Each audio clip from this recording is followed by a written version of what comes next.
Selamat sore pemirsa, ketemu lagi bersama saya Balkis Nabila yang akan menemani Anda membagi informasi aktual dan terpercaya dalam program Fakta Plus.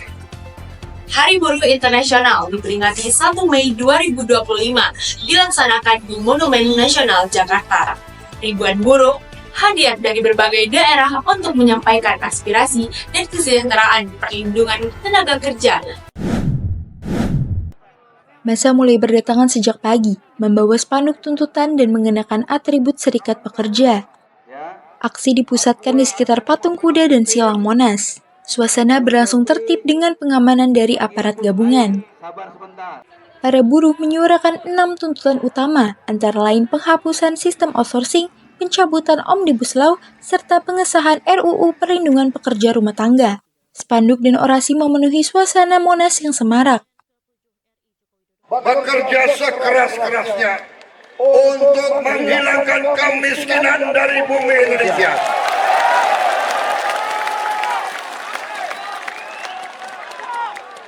Pemerintah yang saya pimpin akan bekerja sekeras-kerasnya agar tidak ada anak Indonesia yang lapar. Kami akan bekerja agar semua anak-anak Indonesia bisa sekolah gratis. Itu perjuangan kami. Sekitar pukul 10 pagi, Presiden Prabowo Subianto hadir di tengah massa. Dalam pidatonya, ia menyampaikan apresiasi atas perjuangan kaum buruh dan berjanji membentuk Satgas khusus untuk menangani persoalan pemutusan kerja. Hingga siang hari, aksi peringatan Hari Buruh berlangsung aman, tertib, dan damai. Massa membubarkan diri dengan tertib di bawah pengawalan pihak keamanan. Dari Jakarta, Fakta Plus melaporkan. Kita sudah terhubung dengan Alfat di kawasan Monumen Nasional. Alfat, bagaimana situasi terkini di sana? Pemirsa, saat ini kami sedang berada di kawasan Monumen Nasional dalam rangka peringatan Hari Buruh Internasional tanggal 1 Mei 2025. Hari ini, sejak pagi tadi, para buruh sudah memadati kawasan Monumen Nasional dan keamanan sangat ketat dan terpantau sangat kondusif berkat sinergi dari petugas keamanan seperti kepolisian, Tentara Nasional Indonesia, bahkan sampai tim medis turut ikut bersinergi. Hari ini, Bapak Prabowo Subianto terpantau juga berada di lokasi dan menyapa para buruh yang hadir. Dan peristiwa ini merupakan salah satu peristiwa bersejarah dalam sejarah Hari Buruh Internasional. Karena dalam pelaksanaannya di Indonesia, hari ini baru kali kedua Presiden Indonesia menghadiri peringatan Hari Buruh Internasional. Ketua KSPI, Bapak Said Iqbal juga menyampaikan May Day bukan hanya sebatas hari libur, tapi bagaimana kita menyambut Hari Buruh, bagaimana perjuangan dari kaum buruh memperjuangkan hak-hak mereka pada saat itu. Bapak Prabowo Subianto dalam sambutannya juga menyampaikan akan bekerja keras untuk memberantas kemiskinan buruh di Indonesia dan juga akan membahas rancangan Undang-Undang Perlindungan Pekerja Rumah Tangga. Dan harapannya akan tampung dalam waktu 3 bulan. Hanya itu yang dapat saya sampaikan. Saya Muhammad Alfat, kembali ke studio. Kita beralih ke berita selanjutnya. Dalam semangat mempererat hubungan bilateral dan budaya, pemerintahan Arab Saudi dan Indonesia menggelar pameran persahabatan yang resmi digelar di Masjid Istiqlal, Jakarta. Acara ini menampilkan pameran khas dari negara-negara Arab sebagai simbol persahabatan yang telah terjalin sejak lama. Pameran menampilkan replika Masjidil Haram, lukisan bernuansa Islam, hingga teknologi virtual reality yang memungkinkan pengunjung merasakan suasana tanah suci secara imersif. Pengunjung yang hadir juga mendapat mushaf Al-Quran gratis sebagai kenang-kenangan dari panitia. Antusiasme tinggi menimbulkan dorong-dorongan di antrian, namun situasi segera kondusif dan kembali tertib. الحمد لله فرحة كبيرة جدا بمشاهدة هذه الأعداد الكبيرة والغفيرة وهذا تعبير عن حب الأندلسيين إلى المملكة العربية السعودية، حب الأندلسيين إلى المشاعر المقدسة، وهذا الحب مزروع في كل بلدان الإسلام وبجاكرتا أو بأندونيسيا بشكل عام. والشعب الأندونيسي هو دائما عاطفي تجاه هذه الأمور، والحمد لله وجدنا كل الفرحة والسرور بمشاهدة هذه الأعداد. Pameran yang berlangsung hingga 3 Mei ini menjadi simbol persahabatan antara Indonesia dan Arab Saudi melalui pendekatan budaya, edukatif, dan religius. Dari Jakarta, pameran Jembatan Persaudaraan Indonesia-Saudi menjadi ruang dialog budaya lintas negara yang hangat dan inspiratif. Tim Fakta Plus melaporkan. Desa kecil di selatan kota Bogor ini masih belum banyak dikenal. Tapi, siapa sangka Desa Mulia Harja justru menjadi salah satu pionir pertanian ramah lingkungan yang di Indonesia, yaitu Agroeduwisata Organik Mulia Harja. Dengan pesona hijau yang membentang dan semangat warga yang terus tumbuh, desa ini menghadirkan harapan baru bagi kehidupan masyarakat serta pariwisata edukatif. Seperti apa potret kehidupan dan inovasi di sana? Berikut liputannya.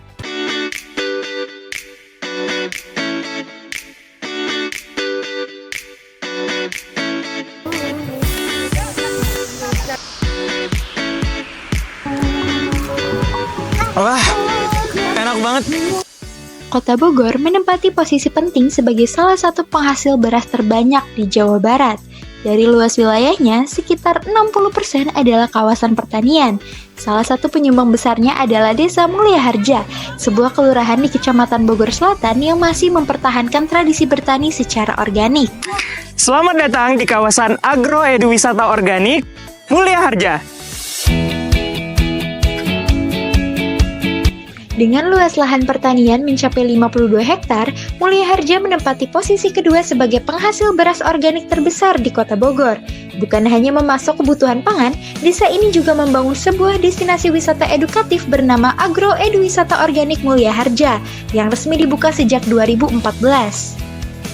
Kawasan Agroeduwisata Organik Mulia Harja resmi dibuka untuk umum pada tanggal 17 Januari 2021. Sebelumnya, kawasan dengan luas 23 hektar ini hanya digunakan sebagai fokus mata pencarian masyarakat daerah sekitar sini saja.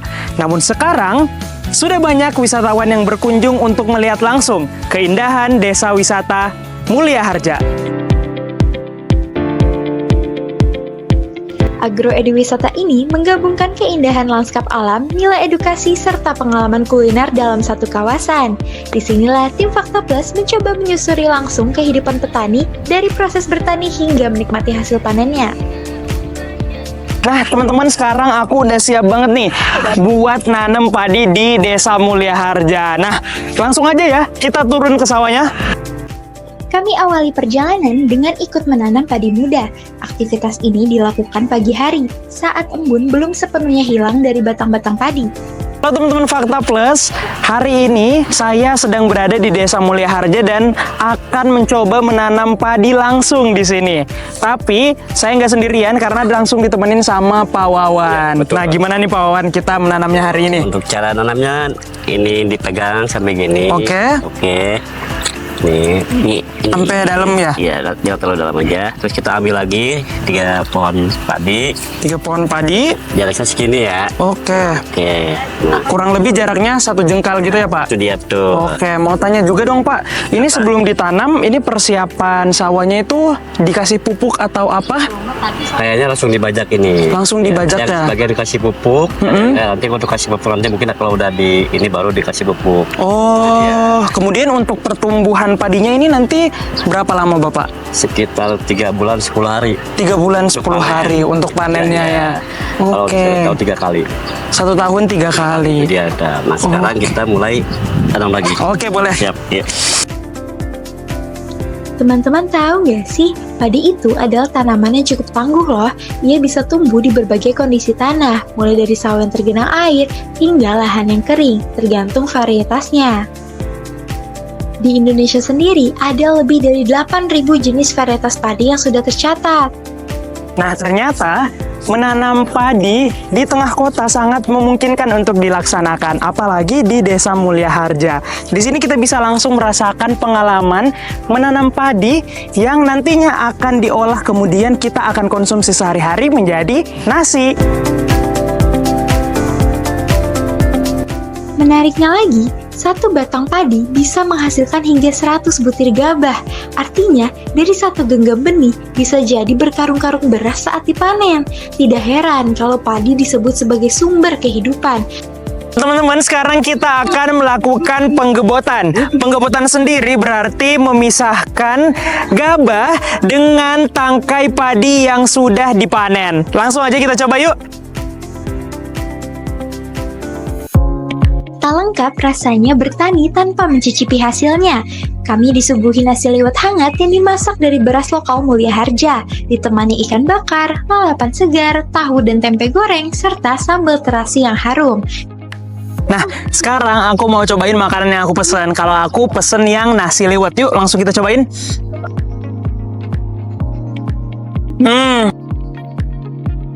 Nasinya enak banget, gurih dan santannya kerasa banget. Pokoknya teman-teman harus cobain deh. Sekarang kita cobain ikannya ya. Wah, ikan bakarnya juga nggak kalah gurih. Teman-teman harus cobain kesini. Jangan lupa kesini ya. Mulia Harja bukan sekedar tempat wisata, melainkan ruang pembelajaran. Di sini kita diingatkan bahwa petani bukanlah profesi yang dapat dianggap sebelah mata. Semua lelah dan upaya mereka kerahkan untuk sebutir kehidupan di piring kita. Dari Bogor, tim Fakta Plus melaporkan.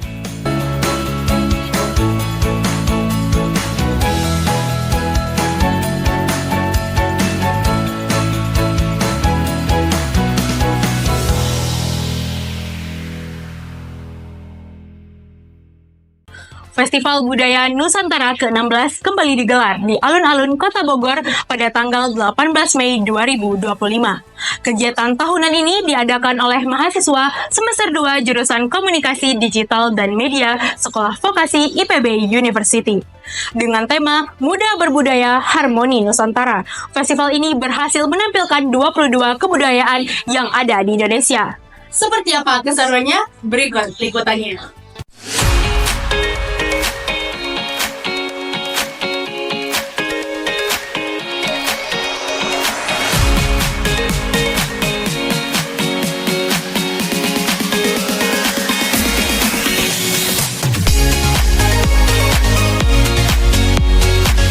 Festival Budaya ke-16 Sekolah Vokasi IPB kembali hadir, dan kali ini lebih ramai dari tahun sebelumnya. Festival tahunan ini digelar oleh Program Studi Komunikasi Digital dan Media, sekaligus menjadi ajang unjuk gigi keragaman budaya Nusantara. Selamat datang di Festival Budaya Nusantara 16 tahun 2025. Festival Budaya Nusantara ini diselenggarakan oleh mahasiswa angkatan 61 dari Program Studi Komunikasi Digital dan Media. Dan di sini ada 22 kebudayaan dari Sabang sampai Merauke. Dan hari ini kita akan melihat salah satunya, yaitu budaya Lampung. Yuk langsung aja kita lihat.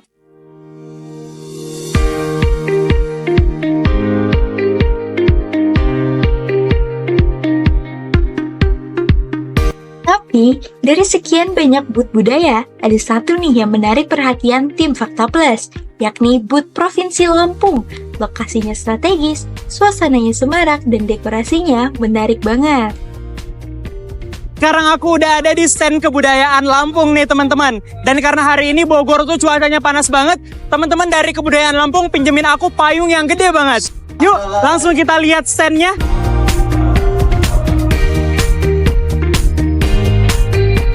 Begitu mendekat, pengunjung disambut fasad berbentuk rumah adat Lampung yang khas dengan atapnya berbentuk segitiga.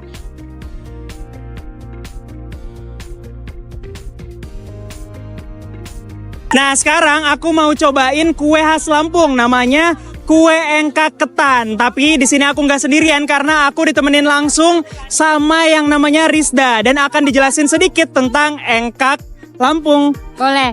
Jadi kue engkak Lampung ini adalah kue seperti lapis legit, cuman terbuat dari ketan. Jadi teksturnya tuh kenyal. Seperti itu, nggak jauh beda dari lapis legit tapi kenyal. Jadi rasanya enak pastinya. Oke, aku mau langsung cobain Boleh, dulu ya. langsung cobain aja. Cobain ya. Enak kan? Bener enak.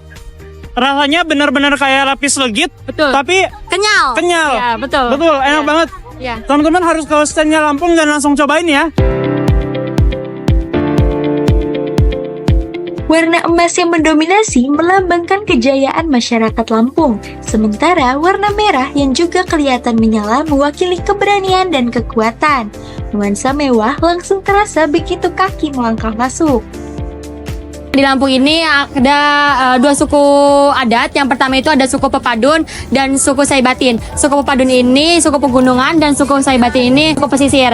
Nah, selain itu yang ingin kami kenalkan adalah dari segi makanannya. Dari segi makanannya di sini kami menyediakan ada 5 makanan. Yang pertama ada seruit, kedua ada engkak, kue engkak, yang ketiga ada keripik pisang, yang keempat ada serbat kueni, dan yang terakhir ada kopi Lampung.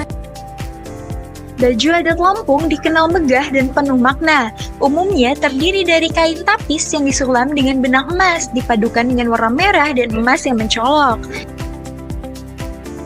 Pakaian adat Lampung. Nah, pakaian adat Lampung tersendiri antara Pepadun dan Saibatin ini berbeda. Nah, Pepadun itu berwarna putih dan Saibatin berwarna merah.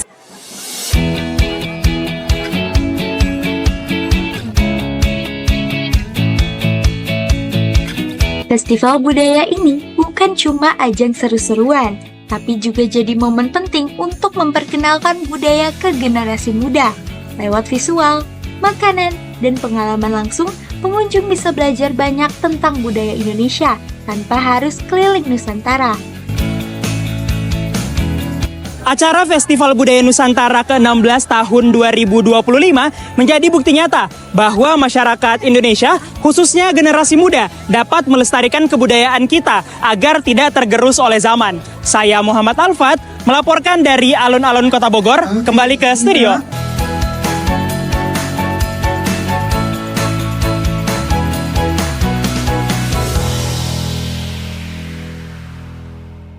Taman Mini Indonesia Indah atau yang biasa dikenal TMII yang berlokasi di Jakarta menghadirkan kekayaan budaya Nusantara dalam satu kawasan.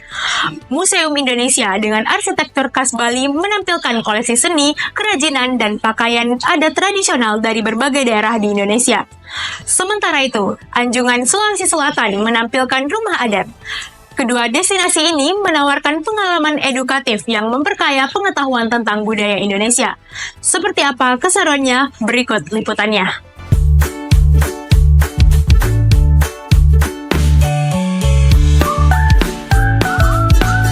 Taman Mini Indonesia Indah.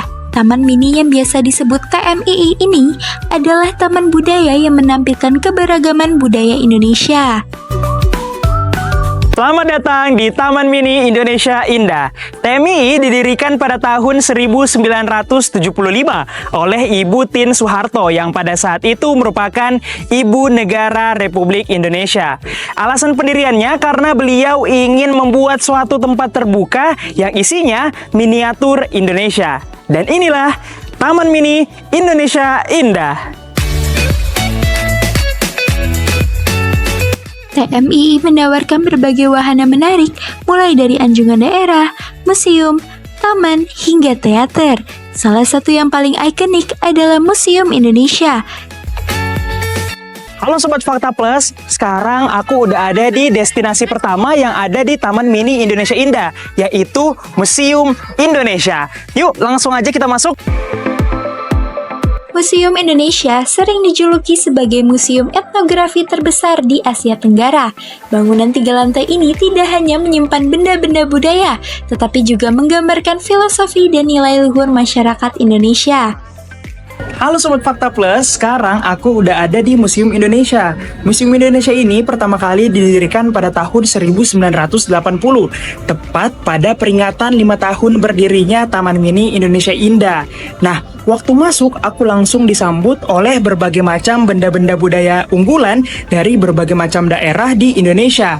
Tanpa berlama-lama lagi, yuk ikutin aku terus. Fakta menarik lainnya, Museum Indonesia punya koleksi lebih dari 7.000 artefak budaya, dari pakaian adat, alat musik tradisional, hingga perhiasan suku-suku di Indonesia Timur. Nah, Sobat Fakta Plus, salah satu benda budaya unggulan yang ada di sini adalah miniatur kapal pinisi. Kapal pinisi merupakan kapal yang digunakan oleh suku bangsa Bugis Makassar asal Sulawesi Selatan. Dan kapal pinisi ini sudah diakui oleh UNESCO sebagai warisan budaya tak benda. Jadi, teman-teman kalau kesini jangan menyentuh apapun dan tetap jaga jarak ya.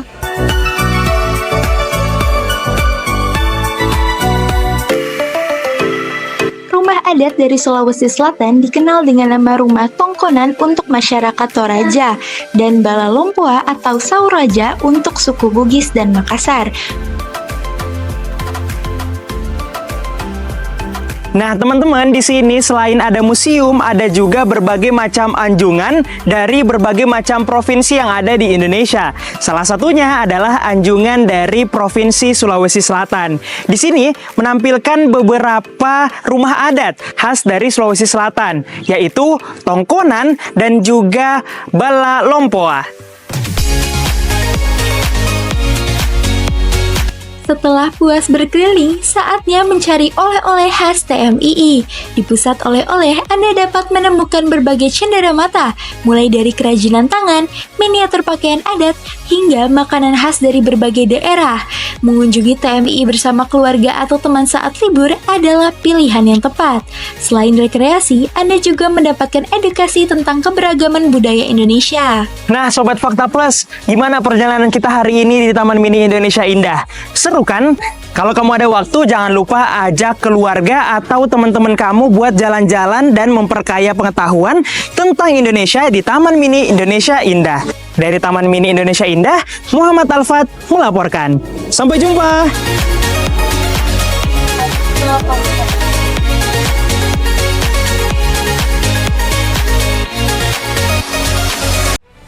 Itulah berita yang dapat kami sampaikan. Saya Balkis Sabilah, mewakili seluruh kru yang bertugas, pamit undur diri. Terus saksikan Fakta Plus hanya di Vokasi TV. Sampai jumpa.